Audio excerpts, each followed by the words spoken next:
Ketika Amerika Serikat menaikkan tarif impor demi melindungi industrinya, banyak yang menyangka itu langkah jenius. Tapi realitanya, kebijakan ini malah jadi bumerang.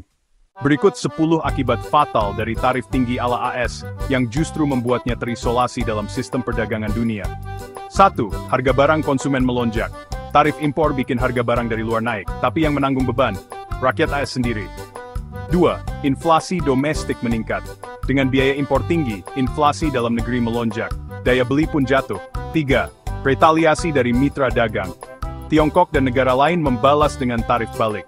Perang dagang jadi spiral tak berujung. 4. Rantai pasok global terganggu. Industri dalam negeri AS pun terganggu, komponen impor mahal, produksi melambat. 5. Eksportir AS terpukul. Negara lain mulai membatasi produk-produk AS. Petani, produsen baja, dan teknologi ikut merugi.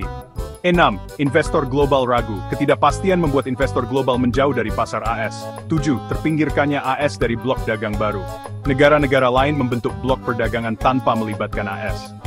8. Melemahnya peran AS di WTO. Kebijakan sepihak membuat kredibilitas Amerika anjlok dalam forum multilateral. 9. Transfer teknologi kesaingan.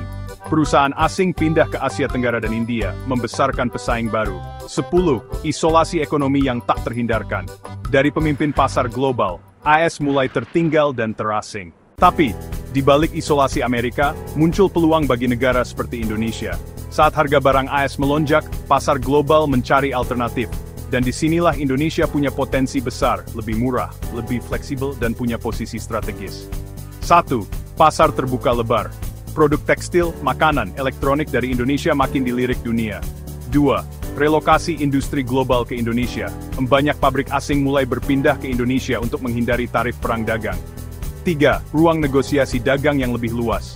Indonesia bisa main di lebih banyak meja tanpa bergantung pada AS. 4. Produk lokal naik kelas.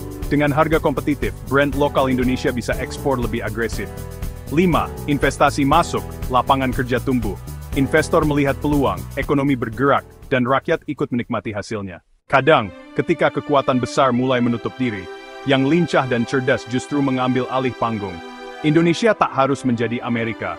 Cukup jadi dirinya sendiri, terbuka, tangguh, dan siap mengisi celah yang ditinggalkan. Karena di era perang dagang dan ego politik, yang menang bukan yang paling kuat, tapi yang paling siap.